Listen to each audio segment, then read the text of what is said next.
부동산 침체가 지속되며 무순위 청약마저 인기가 시들해졌습니다. 꽁꽁 얼어붙은 수요에 미분양 공포가 커지고 있습니다. 공사 기간이 짧고 친환경적으로 건축 가능한 모듈러 주택이 각광받고 있는데요. 이런 가운데 LH가 모듈러 주택 사업을 본격 추진한다고 나섰습니다.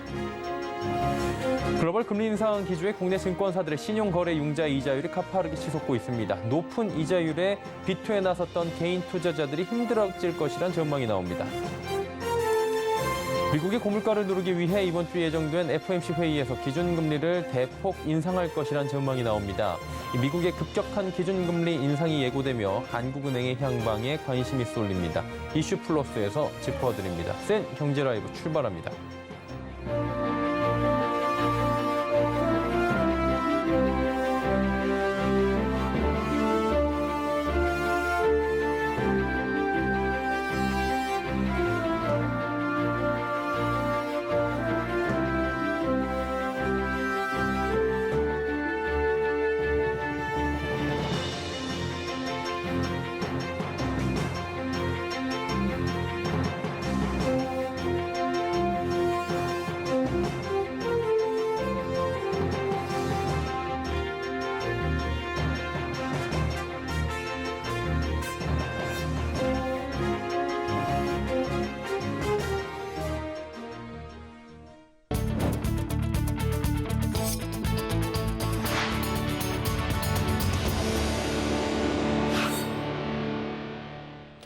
시청자 여러분 안녕하십니까? 센 경제 라이브 서정덕입니다. 부동산 침체가 지속되고 있는 가운데 무순위 청약마저 인기가 시들해진 모습입니다. 청약 경쟁률이 낮아지는 추세를 고려한다면 무순위 진행 건수도 늘어날 것으로 보이는데요. 수요가 없어 미분양 증가로 이어질까 업계 우려가 커집니다. 이지영 기자입니다. 급격한 금리 인상과 분양가 상승 영향으로 청약 열기가 식으면서 미분양이 증가하고 있습니다. 특히 줍줍으로 불리는 무순위 청약마저 인기가 시들해져 미분양이 더 늘어날 거란 우려가 커지고 있습니다. 무순위 청약은 특별 공급과 1순위, 2순위 청약까지의 일반 청약을 마치고 남은 물량을 모아 추가로 모집하는 청약입니다. 무순위 청약에서도 계약을 하지 못할 경우 미분양 물량으로 집계됩니다. 청약 광풍이 불었던 지난해까지만 해도 무순위 청약은 기회가 많지는 않지만 당첨만 되면 큰 시세 차익을 누릴 수 있다는 의미에서 로또 줍줍으로 불리기도 했습니다. 하지만 올해는 이달에만 28건이 진행될 정도로 흔해졌습니다. 9월 한 달간 이뤄지는 본 청약은 21건으로 무순위 청약이 더 많은 겁니다. 주택 가격이 분양을 받고 나서 추가적으로 주변이라든지 인근 지역의 주택 가격이 상승하지 못하게 된다면은 그런 기대감들이 상당히 없어지게 되는 거죠. 또 거기에 우리가 소위 말하는 그 대출에 대한 금리가 인상을 하고 있잖아요. 지난해 38점대를 기록하던 청약 가점은 12점대로 떨어지는 등 청약 경쟁률이 낮아지고 있어 무순위 청약은 더 늘어날 걸로 전망됩니다. 문제는 꽁꽁 숨어버린 청약 수요입니다. 지난 6일 문수로 프루지오 어반피스 84제곱미터 B타입은 9가구 모집에 아무도 지원하지 않았고 지난 13일 이편한 세상 평택 하이센트 59제곱미터는 87가구 모집에 13가구만 지원했습니다. 시장 전문가들은 주택시장 위축으로 인한 미분양 증가 추세가 내년 상반기 혹은 그 이후까지 이어질 걸로 내다보고 있습니다. 서울경제TV 이지영입니다. 주요 골조를 포함한 기본 마감재를 공장에서 사전 제작한 뒤 현장에서 조립하는 방식으로 건설되는 주택을 모듈러 주택이라고 합니다.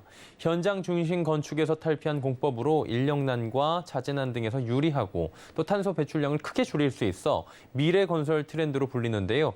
자, 이런 가운데 한국토지주택공사 LH가 모듈러 주택 사업을 본격 추진하고 나섰습니다. 서일석용 기자입니다.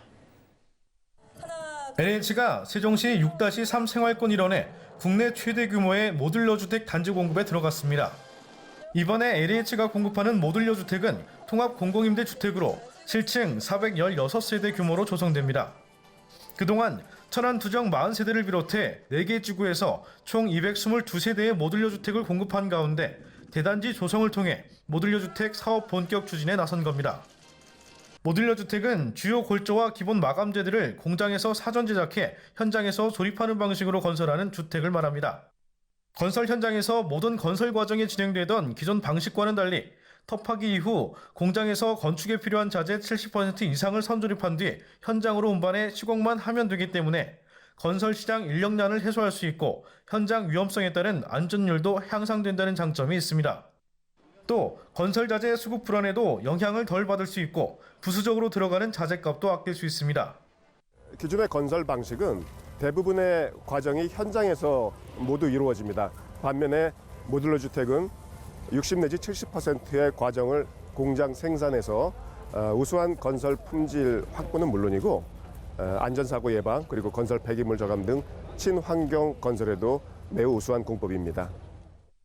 특히 공사 기간이 20-30% 정도 줄어들 것으로 예상돼 공사 비용 절감 효과도 볼 수 있습니다. 한국건설산업연구원 자료에 따르면 핀란드나 노르웨이, 스웨덴 등에서는 모듈러 주택 등 이른바 탈현장화 건축 방식으로 지어진 주택 비중이 45%에 이르고 있는 것으로 알려졌습니다.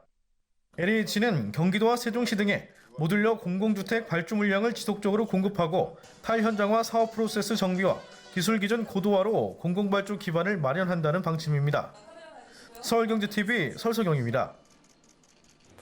글로벌 금리 인상 기조가 이어지며 국내 증권사의 신용거래융자 이자율이 최고 10%대에 달했습니다. 이른바 비투를 했던 개인 투자자들, 앞으로 더욱 힘들어질 것이란 전망이 나오는데요.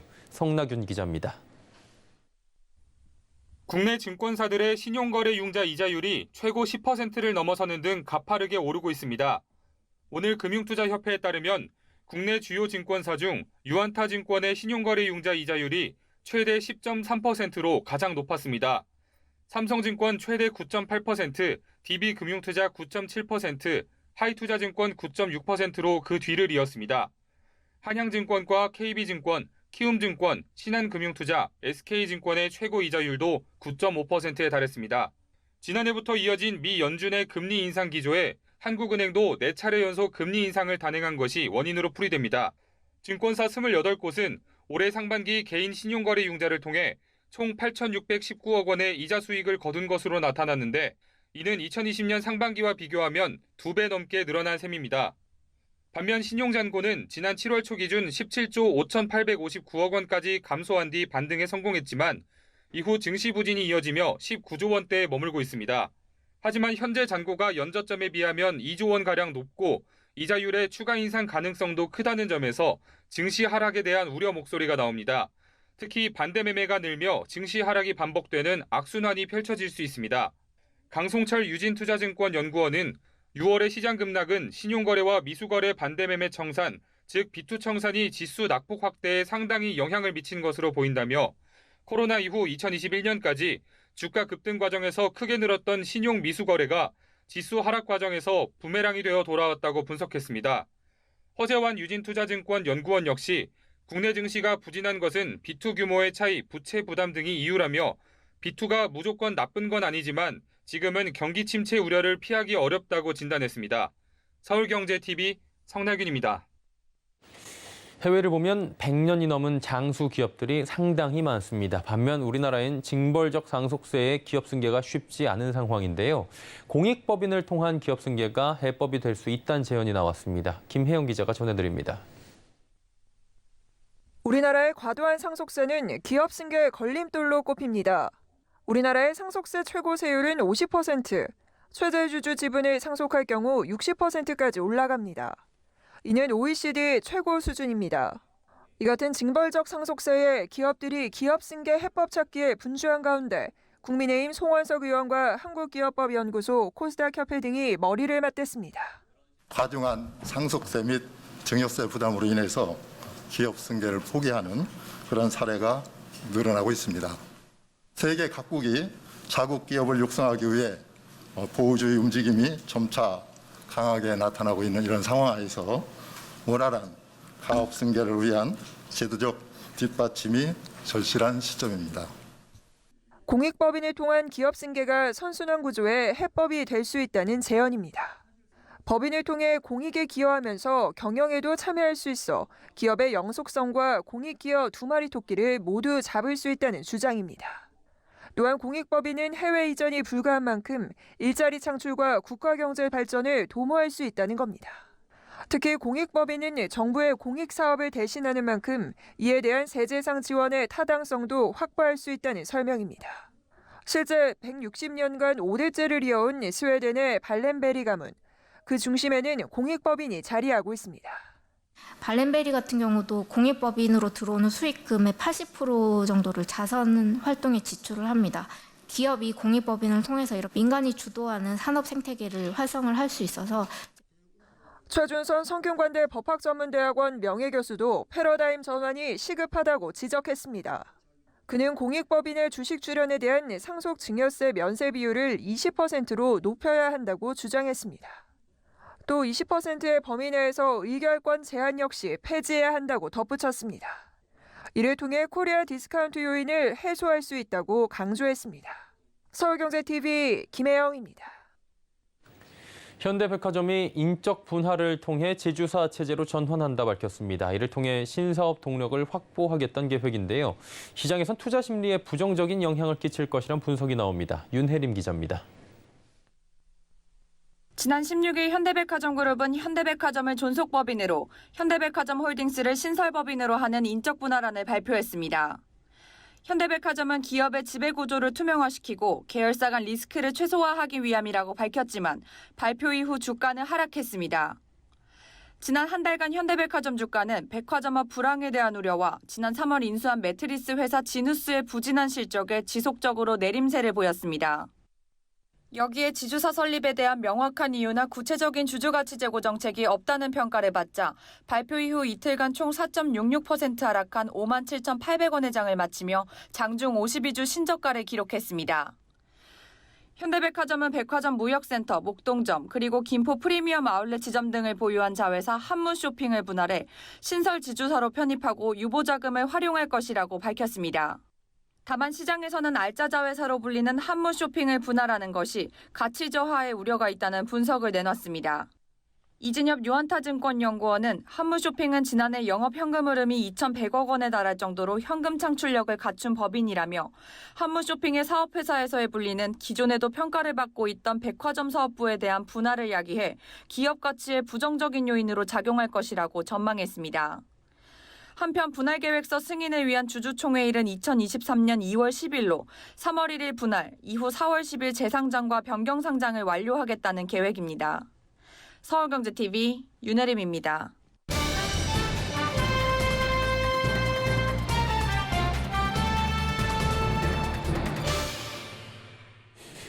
예, 우리 시간으로 22일 새벽입니다. 목요일장에 우리 시장에 영향을 줄 텐데요. 미국 연방공개시장위원회 FOMC라고 하죠. 정책금리를 결정하게 됩니다. 시장에선 지금 0.75%포인트를 한 번에 인상하는 이른바 자이언트 스텝을 3번 연속 할 것으로 보고 있는 상황입니다. 하지만 시장의 관심은 이 고강도 긴축 규제를 어느 정도 더 끌고 갈지에 대한 관심이 쏠리고 있는 분위기죠. 한국은행의 고민도 같이 커질 수밖에 없는 상황인데요. 금융부의 김미연 기자와 함께 짚어보도록 하겠습니다. 어서 오세요. 안녕하세요. 네. 일단은 FOMC에서 이번에 9월 FOMC에서 0.75%포인트 한 번에 올리는 자이언트 스텝 거의 기정사실이죠, 지금. 네, 금융권 등에 따르면 이번 주 미 연준의 3번 연속 0.75%포인트 인상은 확실시되는 분위기입니다. 이는 미국의 고물가 현상이 해결되지 않고 있기 때문인데요. 금리를 결정할 때 가장 중요한 조건 중 하나가 물가 수준입니다. 미국은 연속 큰 폭의 금리 인상에도 지난달 소비자 물가가 1년 전보다 8.3% 오르며 시장 전망치를 웃돌았습니다.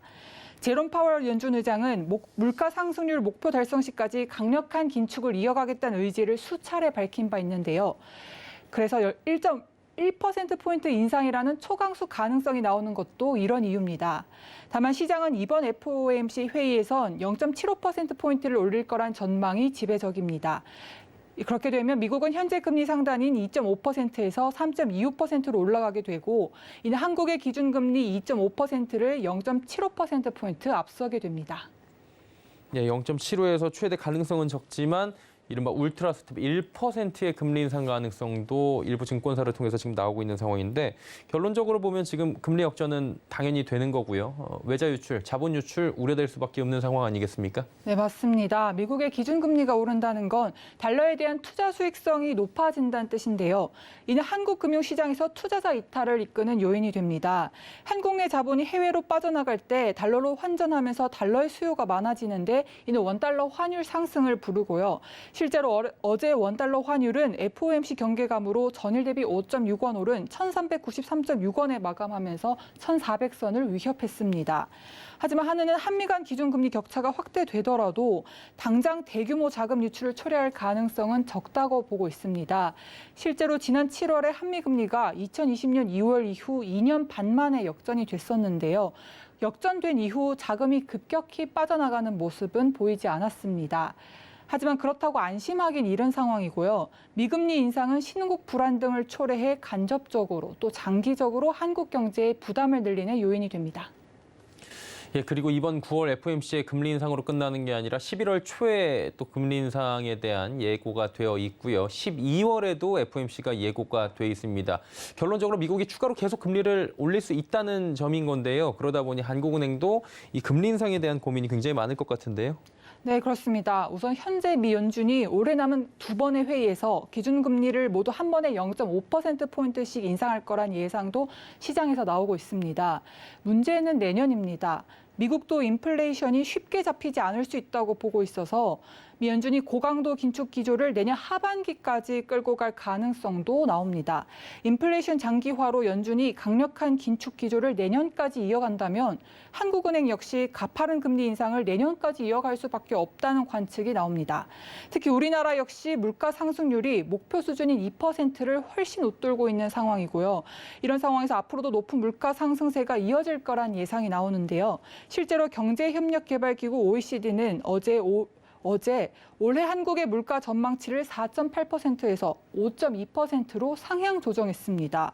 이 전망대로라면 물가 상승률은 외환 위기 당시인 1998년 이후 24년 만에 최고치입니다. 미국의 금리 인상 압박과 국내에 잡히지 않는 인플레이션 상황으로 한국은행의 통화 정책의 선택지가 점차 좁아지고 있습니다. 네, 일단 이번 달에 FOMC 있고요. 다음 달에 한은 금통위 열릴 텐데 빅스텝 가능성이 그러다 보니까 지금 나오고 있는 거죠. 네, 그렇습니다. 이미 시장에서 한은의 빅스텝 가능성이 거론되고 있는데요. 이 부분은 전문가 얘기 들어보시겠습니다. 미국이 이제 지금 이번뿐만 아니라 내년에도 계속 금리를 올릴 거라는 얘기잖아요. 지금 네가 이기나 내가 이기나 한번 해보자는 거잖아요. 지금요. 안 잡히면 아마 4% 이상 갈 수도 있어요. 그러니까 그렇게 되면 우리 한국은행도 거기에 또 대응을 해야 되거든요. 그러니까 제 생각에는 적극적으로 나설 가능성도 있을 것 같아요. 네, 사실 한은은 악화하는 경제 지표 때문에 긴축 기조를 내년까지 끌고 갈 가능성이 희박해 보였는데요. 미국이 오는 연말과 내년까지 긴축 기조를 이어가는 등 강력한 방어 태세로 전환을 하면서 한은도 이에 대응해서 스스로 방어할 수 있는 물가 정책을 내놔야 한다는 분석도 나오고 있는 상황입니다. 예, 한국은행의 셈법도 굉장히 복잡해질 것 같습니다. 금융부의 김미현 기자였습니다. 고맙습니다. 감사합니다.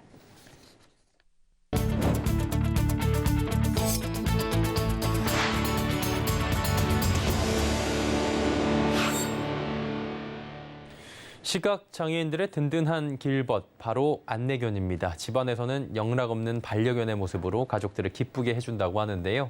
오늘 안내견 8마리가 새로운 시각장애인 파트너와 만나 아름다운 동행을 시작하게 됐습니다. 그 현장에 김수빈 기자가 다녀왔습니다. 시각장애인 곁을 의젓하게 지키고 있는 안내견들이 보입니다. 이곳은 29년간 안내견을 양성해온 삼성화재 안내견 학교. 훈련받은 강아지 8마리가 오늘 이 자리에서 당당한 안내견으로서 새 출발을 하게 됐습니다. 이 안내견을 키우기 위해서 함께해 주셨던 모든 분들이 한자리에 모여서 새로운 출발을 축하하는 그런 자리로 오늘 행사를 마련했습니다.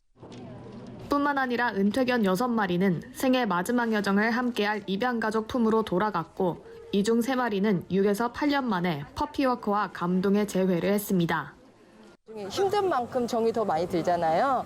그랬는데 오니까 어떻게 말을 그냥 가족 너무 좋았어요. 아이들도 너무 좋아하고. 퍼피워커란 생후 8주의 안내견을 1년여 동안 돌봐주며 안내견의 사회화를 돕는 자원봉사자로 지금까지 약 1000여 가정이 참여했습니다. 본격 훈련을 받기 전 강아지들은 첫 번째 가족인 퍼피워커를 만나 기본적인 양육 과정을 거칩니다. 그리고 안내견으로서 훈련을 마친 뒤 시각장애인 파트너를 거쳐 은퇴 후 입양가족과 마지막 생애를 함께하는 겁니다. 한편 안내견 사업은 1993년 삼성의 신경영 선언 직후 지금까지 이어진 사업으로 삼성 자원봉사자, 정부 그리고 지자체까지 함께 만들어가고 있습니다. 1994년 첫 안내견부터 지금까지 분양된 안내견은 267마리에 달하며 현재는 70마리가 안내견으로 활약 중입니다. 삼성은 시각장애인의 눈 역할을 해주는 안내견 양성 사업을 꾸준히 지속하고 사회적 인식 개선을 위해 다양한 노력을 기울인다는 방침입니다. 서울경제TV 김수빈입니다. 드라마 오징어 게임으로 우리 콘텐츠를 세계에 알린 배우 이정재가 국가 브랜드 대상을 수상했습니다. 배우 이영애도 K문화를 알린 노력을 인정받아 공로상을 수상했는데요. 서지은 기자가 현장에 다녀왔습니다. 배우 이정재가 오늘 국가 브랜드 컨퍼런스에서 대상을 수상하고 배우 이영애는 공로상을 받았습니다. 오징어 게임 주연 배우 이정재는 에미상 나무주연상에 이어 국가 브랜드 대상까지 수상하게 됐습니다. 이영애는 한류를 이끈 부분을 인정받아 공로상을 수상한 겁니다. 국가 브랜드 컨퍼런스는 국가브랜드진흥원이 주최하는 행사로 국가의 가치를 높인 개인이나 기관, 기업 등을 소개하고 있습니다. 매년 국가의 이미지나 품격을 높임으로써 국가의 전반적인 브랜드 가치를 크게 향상시킨 개인이나 기업 또는 기관에 대해서 그 의미를 한번 되새기고 시상을 하는 행사입니다. 배우 이정재는 이날 코로나 확진으로 직접 참석하지 못해 이장호 감독이 대리 수상했습니다. 배우 이영애는 이날 공로상을 수상하며 K콘텐츠에 대한 아낌없는 지원을 당부했습니다. 문화체육인들의 소소한 이야기까지 많이 담아주시고 믿고 그리고 지원해 주셨으면 하는 그런 저희 작은 말씀을 드리고 싶어서 이 자리에 달려왔습니다.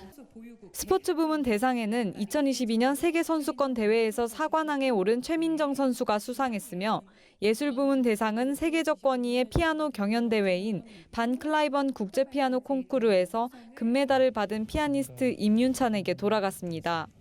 국가브랜드진흥원은 매년 행사를 열어 국가브랜드 가치 향상에 기여한다는 계획입니다. 힘내자 코리아, 사랑해요 대한민국. 서울경제TV 서지은입니다. 정부가 완전 자율주행 시대에 속도를 내겠다고 밝히자 자율주행 관련주가 강세를 보였습니다. 오늘 자동차 부품 회사인 삼보모터스와 모바일 어플라이언스는 각각 5.03%, 2.18%씩 상승 마감했습니다. 이외에도 자율주행 관련주로 묶이는 인포뱅크, 현대모비스도 함께 오름세를 보였습니다. 이 같은 상승세는 국토교통부가 전일 완전 자율주행차와 UAM의 상용화 로드맵을 발표한 데 따른 것으로 풀이됩니다. 정부는 올해 말 세계에서 세 번째로 부분 자율주행차를 상용화하고 2025년 완전 자율주행 버스와 셔틀, 2027년엔 완전 자율주행 승용차를 출시하겠다는 목표를 세웠습니다. 국내 주식시장 상장사 전체 시가총액의 86%가량이 수도권 기업에 집중된 것으로 나타납니다. 오늘 더불어민주당 김회재 의원이 한국거래소에서 받은 자료에 따르면 올해 1월부터 7월 월말 평균 코스피 코스닥 시장 시가총액 2,430조 9,547억 원 중 수도권에 위치한 기업이 총 86.2%를 차지했습니다. 반면 비수도권 기업의 시가총액은 전체의 13.7%인 334조 5,494억 원에 그쳤습니다. 한편 수도권 상장사의 시가총액 비중은 2019년 85.8%, 2020년 86.5%, 2021년엔 85.7%로 계속해서 높은 수준을 유지해왔습니다.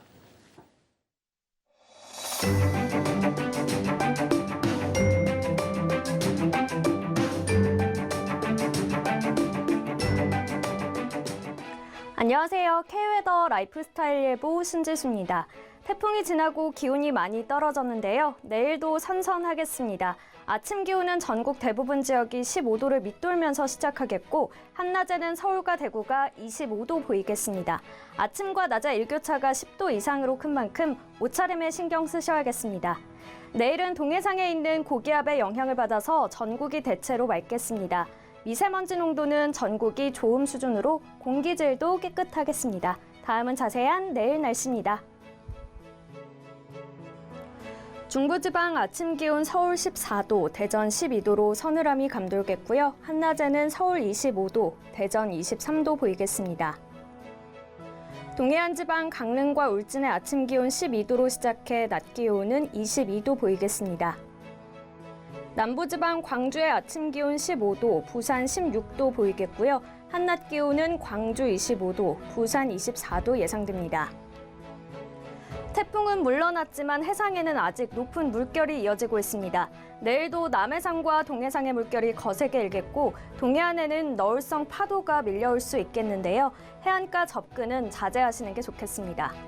금요일 경기 북서부를 중심으로 비가 살짝 지나겠고 그 밖에 전국은 대체로 맑은 날씨가 이어지겠습니다.